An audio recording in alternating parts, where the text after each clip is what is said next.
If you look at problem 161, it's a pattern that can be easily solved just by recognizing the related keywords. First, there's the term ring, and second, there's axial resolution. So, in this case, you're supposed to find the term related to improving axial resolution. The answer related to these two is damping, which is option B. So, by using this technique, you can improve axial resolution. This is the context you should consider. Since the related keyword, as you saw in the previous question, is associated with damping, even if you don't know the details, it's a pattern you can solve easily. Now let's move on and look at question number 162. From here on, some of the problems we'll solve overlap with content we've already covered in previous lectures, so for those, we'll just check the correct answers and move on. Now, this is about selecting the option related to pulse duration. If the pulse length is long or short, the length of the SPL will also change accordingly. The correct answer related to this is to select axial resolution in option D. Next, let's move on and look at question 163. The key point the question is asking about is which type of resolution is affected by aperture size or dynamic aperture. Since dynamic aperture can change the beam width at the center, much like a camera lens, it is most closely related to lateral resolution, which is associated with beam width. You can summarize this through solving the problem. Next, let's move on and look at question 164. Since we've already solved a similar problem earlier, let's go straight to the answer. In the linear array method, what is related to mechanical focus is the elevation resolution, so you should consider this as the correct answer. Next, looking at question 165, you'll see that this is also a pattern that keeps appearing repeatedly. This question asks you to find what is related to the frequency spectrum in pulse wave transducers. What represents the range of frequencies is the bandwidth listed here, so you should consider that as the correct answer. Next, let's move on and look at question 166. Yes, in this case, the question can be solved simply by memorization. Since this is a frequently appearing question, you should remember the items listed here through this problem. Let's look at the choices to see how the thickness of the matching layer or coupling layer is determined. The correct answer is to select option B. The thickness of the coupling layer is determined to be about 1/4 of the wavelength. You just need to check the relationship mentioned here. Next, let's move on and look at question 167. Question 167 is a pattern where you can organize new content through problem solving. Yes, just keep in mind as a reference that there are these kinds of items. First, if we interpret the question, it says that the frame rate can be improved.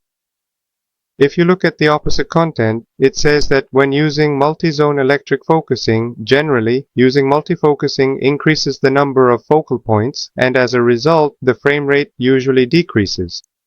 The question is asking about a type of processing that can improve these issues.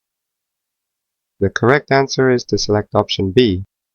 By applying this method, even if there are multiple focal points, you can maintain a state where the frame rate does not drop. You can see this through the question. I will provide additional explanations about this while reviewing the commentary. If you look at the commentary book, there is an explanation about parallel processing. Let me point out just a few key points here. First, you should remember the synonymous expressions. Second, it would be good to know the ultimate purpose of using this technique. In the case of frame rate, if you use multiple focal points, it will decrease accordingly.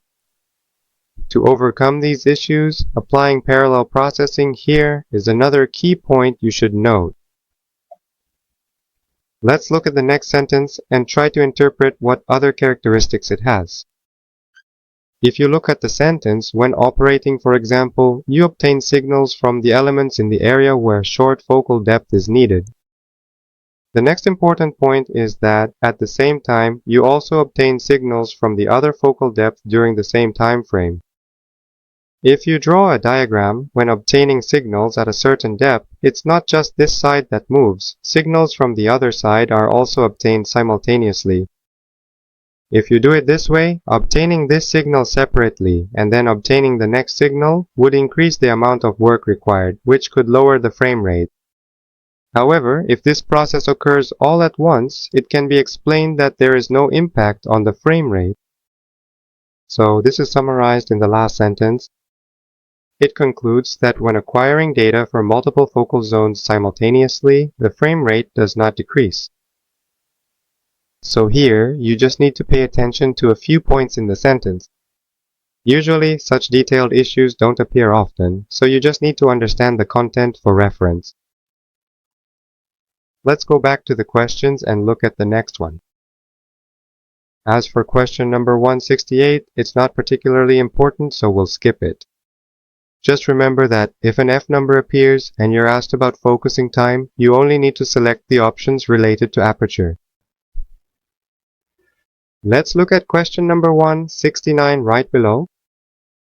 This question is asking about the characteristics of array transducers. Yes, it's asking which type of probe can adjust focal depth. Since all array types have the ability to adjust focal depth, you should select number 2 as the correct answer. Next, let's move on and look at question number 170. This type of question always appears at least once, so make sure to remember it. They're performing an abdominal ultrasound exam, so it says that a wide field of view is needed. If the image itself spreads out widely like this, it can include various organs in the abdomen. The correct answer is the convex array in option B, which is the most suitable probe for this type of examination.